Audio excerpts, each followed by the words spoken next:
और पीएम मोदी ने बीजेपी की इस आक्रामक रणनीति का आज इशारा भी दे दिया। उन्होंने कांग्रेस पर आरोप लगाया कि वह हिंदुओं को बांटकर देश को बांटना चाहती है। उन्होंने कहा कि उनके लिए सबसे बड़ी जाति गरीब है और उनकी सरकार गरीबों की भलाई में ही लगी है।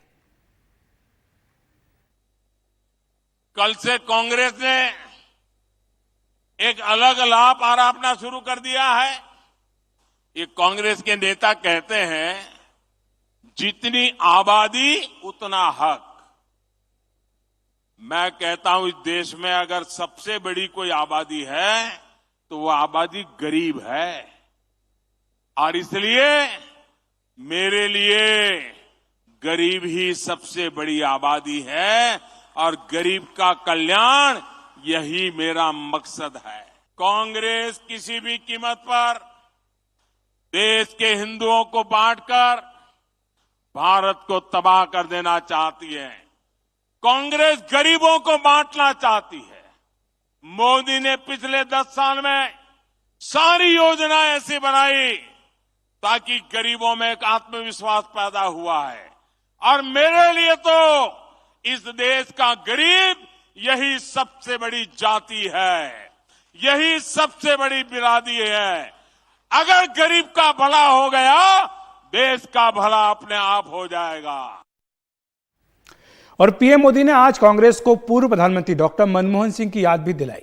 देश के संसाधनों पर अल्पसंख्यकों का पहला अधिकार होने के उनके बयान का जिक्र किया पीएम मोदी ने, और पूछा कि क्या कांग्रेस अब उनके अधिकारों को यानी अल्पसंख्यकों के अधिकारों को कम करना चाहती है। जितनी आबादी उतना हक की कांग्रेस की मांग पर उन्होंने पूछा कि सबसे बड़ी आबादी वाले हिंदुओं को क्या आगे आकर अपने सभी अधिकार ले लेने चाहिए। मैं सोच रहा था कि पूर्व प्रधानमंत्री मनमोहन सिंह जी क्या सोच रहे होंगे। भारत के पूर्व प्रधानमंत्री मनमोहन सिंह जी तो कहा करते थे कि देश के संसाधनों पर पहला हक माइनॉरिटी का है, अल्पसंख्यकों का है, और उसमें भी मुसलमानों का है।